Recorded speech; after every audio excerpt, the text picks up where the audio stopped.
Austin Theory didn't get a real good chance to showcase what a great performer and worker in the ring he is against this version of John Cena.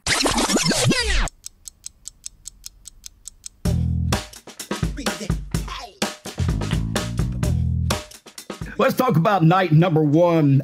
Their choice to kick off WrestleMania, John Cena and Austin Theory. And John Cena, his bald spot made an appearance that a lot of people couldn't let go of again. But what did you think about the match itself, Bill? Be honest, because I'm going to tell you, I didn't think it was that great of a match. You asking me or Teddy? I'm asking you. Oh, you talking to me? I'm talking to you. Well, you can't see me. So what's happening here is that I expected more there. John didn't look like John Cena with the black hair. His movements weren't sharp. I thought that he would. Austin Theory didn't get a real good chance to showcase what a great performer and worker in the ring he is against this version of John Cena. I wanted it to be better, and I compare it to night two. The opening match was totally Omos and no, don't get too far ahead of us now. No, but I'm just saying that the comparison between the two matches, I would have started night one with the second match with the tag teams and stuff. So Teddy, what do you think?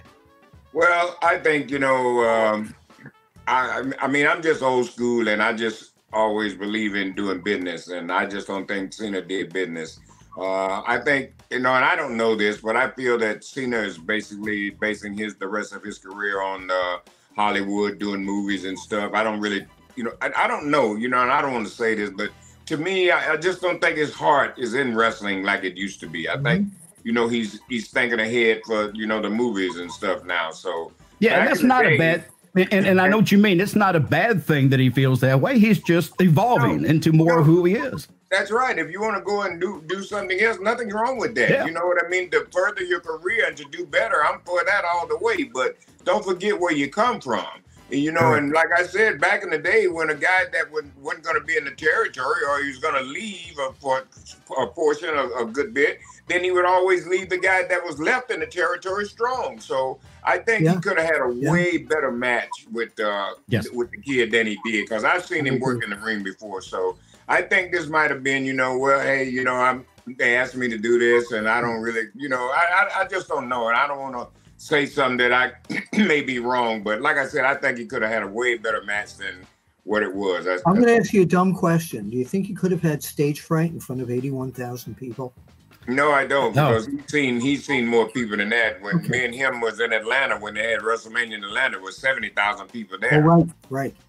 Yeah, I think probably more than anything else, he just doesn't have the reps like he used to get. And when you're not in the habit of running those ropes on a regular basis, you can quickly get out of ring shape.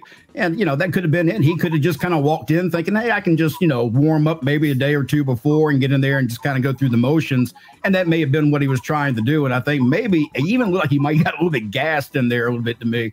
So I think it was a bit more than he was expecting. But at the same time, I was at that stadium when that was going on. It was very, very warm in that stadium. So these guys are working under a lot of conditions it's a lot hotter and more humid than what they are used to inside an air-conditioned building. Let's don't make no excuses. Okay. I try, man. I try. Let's stop that, because I've been in buildings where you sweat from the. I tell you what, it was Spartanburg, South Carolina. I was with Barry Windham and I can't remember who it was, but they went. Barry Windham and Brad Armstrong went 30-minute Broadway, and when we all got out of there, every piece we had on was soaking wet. Yep. But we didn't stop working. Those guys kept right on working. So.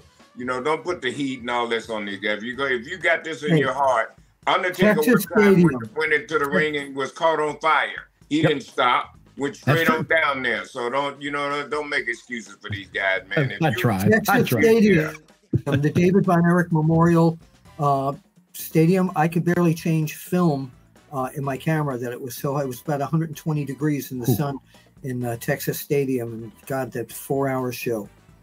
On that night, number 1, too, Bill, you had mentioned just a moment ago that you thought the second match should have been the opening match, and so did I. It was that 4-team match that I got the names all written down here: Braun Strowman, Ricochet, Alpha Academy, the Viking Raiders, and the Street Profits. That was one hell of a match. Just incredible to watch live.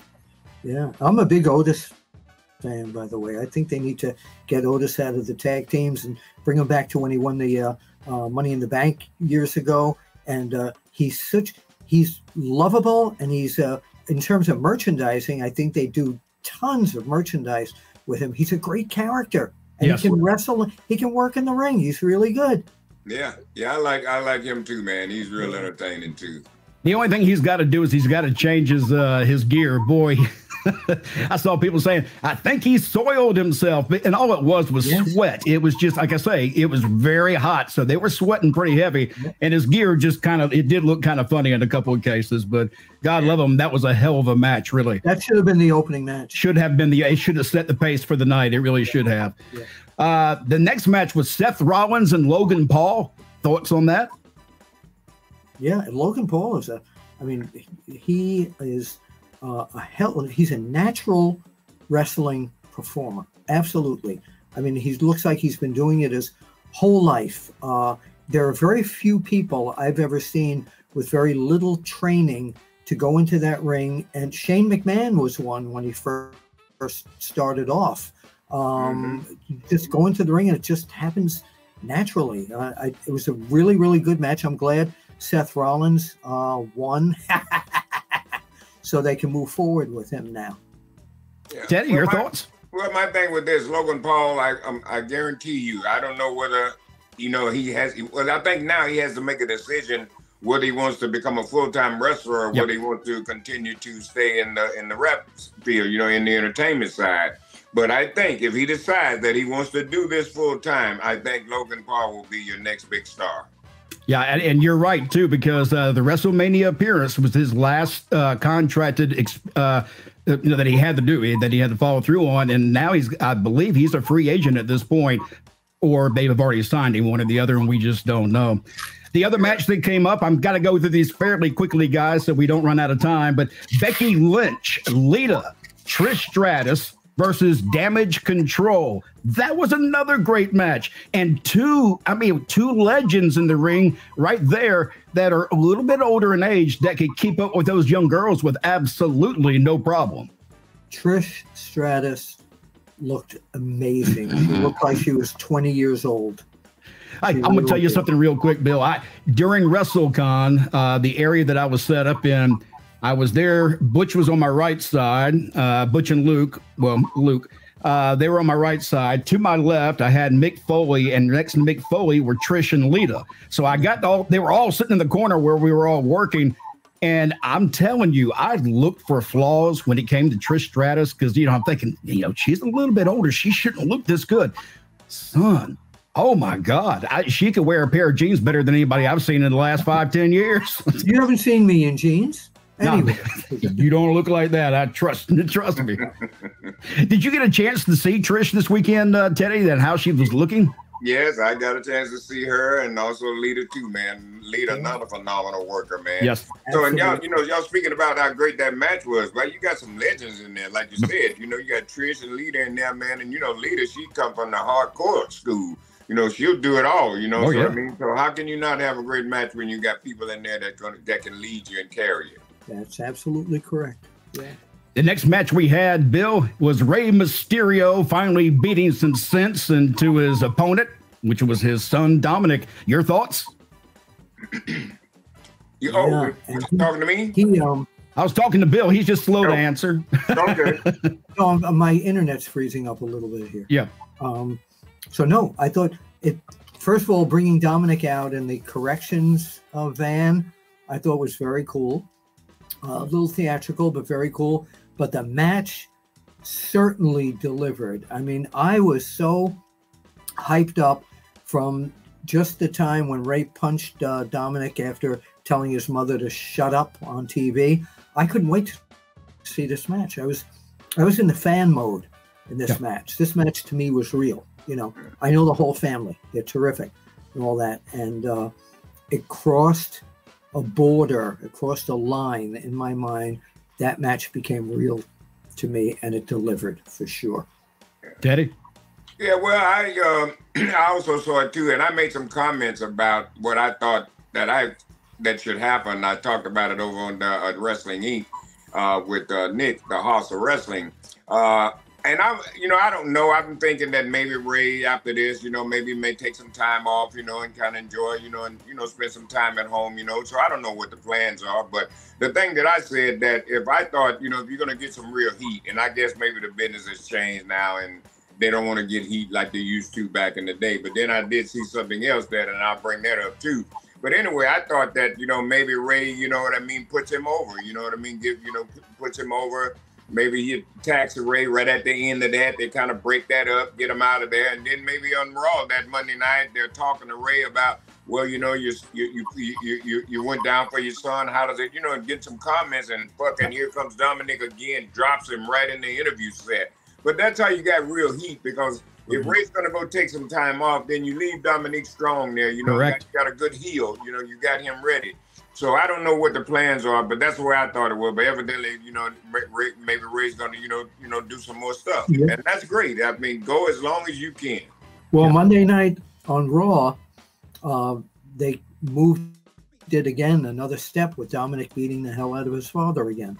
Well, that's what I'm saying. I didn't know where they were going, and now that when you see that, then, we're going a little bit further with this, you know what I mean? So now I got it now, but I was trying to rush it.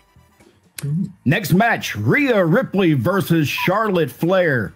Woo. Woo. You know what? It was two ladies, two athletes who know how to wrestle, know how to brawl, and there was nothing wrong in that match. There were rumors around that Rhea may have blacked out for a second during that match. That's how intense it was, and that could have been due to that heat you were talking about. I don't know, but that match on a 1 to 10 scale, to me, on my Apter WrestleMania meter on Sportskeeda, that was a 10. Well, let me ask you both, what do you think on night number one? Who was the MVP for night number one? I don't know, man. Everything, I mean, this WrestleMania here really blew the roof off, man. I mean, every match there was outstanding. So I just said that's hard to say. So I don't know. Well, MVP was not almost didn't do, but Sammy and Kevin. Sammy and Kevin, you think? Yes, yeah, MVPs. They sent fans home totally happy, totally happy. So to me, when you do that in the main event payoff was exactly what everybody wanted. Well, that's the last thing they remember. Mm-hmm. Yep. And again, one of the things we always hear about Vince is that he wants people to go home happy at the end of the night. Night number two, which we're going to move into right now. Mac, before you go to that, I do want to say that not enough people are giving Omos enough credit for doing what he did, albeit short, with Brock Lesnar. That's on night number two we're going to. Yeah, and wasn't that? Oh, that's correct. I'm in the wrong night. Yeah. That's on night number two. Hold on, he's behind me here. He's going to come get you. You see who that is? I can't really. Who is that? That's Vince. Oh, that's Vince. Okay, he's going to yell at you, tell you you're fired in a second.